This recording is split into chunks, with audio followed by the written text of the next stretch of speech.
मोहम्मद अली जिन्ना का रहन सहन ठेठ अंग्रेजों वाला था। हमेशा चाक चौबंद सूट बूट में दिखते थे, लेकिन भारत से जाते हुए उनका साहबी रोब ढलने लगा। जिस दिन जिन्ना भारत छोड़कर अपने मुल्क पाकिस्तान रवाना हो रहे थे, उस दिन उनके शरीर पर ठाठ तार लिनेन का सूट नहीं था जिसमें अक्सर दिखा करते थे, बल्कि ऐसा लिबास पहनकर अपने वतन जा रहे थे जो उन्होंने 50 साल पहले कानून की पढ़ाई के लिए लंदन रवाना होने के बाद से कभी नहीं पहना था। वो थी घुटनों तक लंबी चुस्त शेरवानी, कसा हुआ चूड़ीदार पजामा और बिना डोरी का जूता।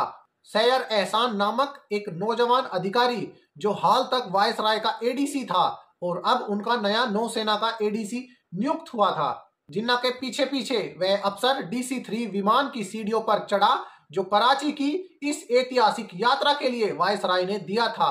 सीढ़ियों के ऊपर पहुंचकर जिन्ना ने पीछे मुड़कर दूर क्षितिज पर अपना सिर ऊंचा किया और कहा, शायद मैं दिल्ली को अंतिम बार देख रहा हूं। इतिहासकार डोमिनिक लापियर और लैरी कॉलिंस अपनी किताब फ्रीडम एट मिडनाइट में लिखते हैं, विमान की चंद सीढ़ियां चढ़ने में जिन्ना पर इतना जोर पड़ा कि वह हांफते हुए अपनी सीट पर लगभग गिर पड़े। पायलट ने इंजन चालू किया, हवाई जहाज उड़ान भरने लगा और जिन्ना चुपचाप बैठे शून्य में ताकते रहे। जैसे ही विमान हवा में ऊपर उठा, उन्होंने किसी व्यक्ति विशेष को संबोधित किए बिना ही कहा, कहानी समाप्त हो गई।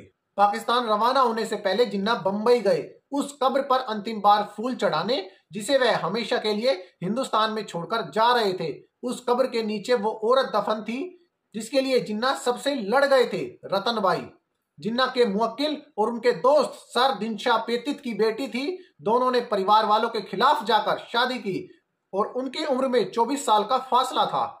निकाह के कुछ साल बाद ही जिन्ना और रति के रिश्तों में तल्खी आ गई। दोनों का रिश्ता संभलता इससे पहले ही 20 फरवरी 1929 को महज 29 साल की उम्र में रति का निधन हो गया।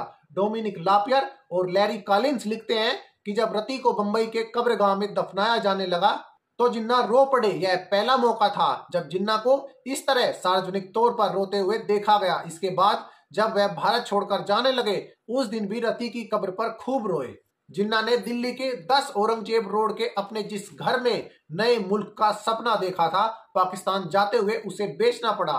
अनोखी विडंबना थी कि इस मकान के नए मालिक धनवान हिंदू उद्योगपति सेठ रामकृष्ण डालमिया थे, जिन्होंने 5 लाख रुपए में सौदा किया। जिन्ना के जाने के कुछ ही घंटों बाद जिस जगह बरसों से मुस्लिम लीग का हरा और सफेद झंडा फहराता आया था, वहीं गोरक्षा संघ का झंडा फहराने लगा।